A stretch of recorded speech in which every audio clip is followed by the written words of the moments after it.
بسم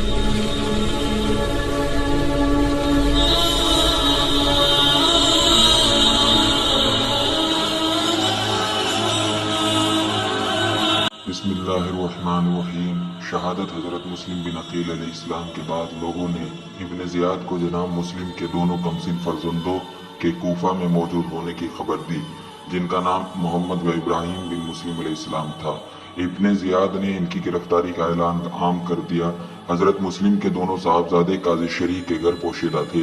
سرکاری اعلان کے بعد قاضی نے بچوں سے کہا، ہماری اور تمہاری دونوں کی جان خطرے میں ہے، بہتر ہی معلوم ہوتا ہے کہ تمہیں کسی بھی صورت میں مدینہ پہنچا دیا جائے۔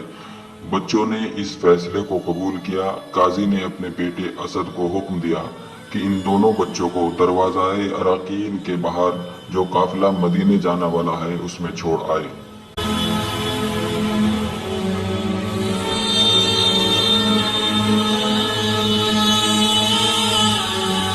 اسد بچوں کو لے کر جب رات کے وقت وہاں پہنچا تو قافلہ روانہ ہو چکا تھا، لیکن اس مقام سے ابھی نظر آ رہا تھا۔ اسد نے بچوں کو کہا کہ وہ دیکھو قافلہ جا رہا ہے، جلدی سے قافلے میں شامل ہو جاؤ۔ کمسن بچے چند قدم چلے تھے کہ قافلہ نظروں سے غائب ہوتا گیا، یعنی قافلہ دور ہو چکا تھا، بچوں کو نظر نہیں آ رہا تھا۔ بچے حیران میں پریشان پھرتے رہے یہاں تک کہ صبح صادق ہو گئی۔ صبح کو سرکاری سپاہیوں نے انہیں گرفتار کر لیا اور ابن زیاد کے پاس پہنچا دیا۔ ابن زیاد نے دونوں کمسن بچوں کو قید کر کے یزید کو بچوں کی گرفتاری کی خبر دے دی۔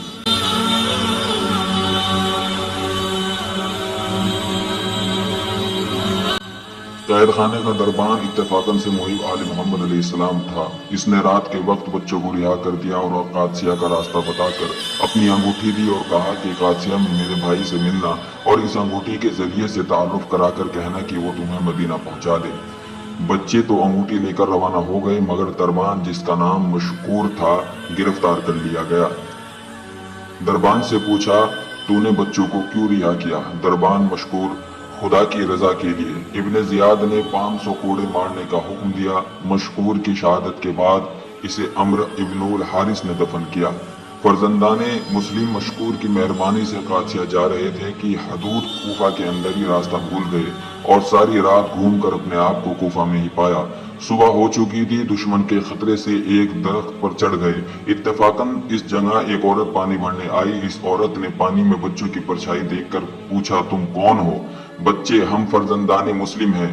عورت بچوں کو لے کر اپنے مکان پر گئی اور اپنے مکان کے خالی گوشے میں انہیں ٹھہرایا۔ ابھی رات کا کچھ ہی وقت گزرا تھا کہ اس عورت کا شوہر حارث بن عروہ گھر پہنچا۔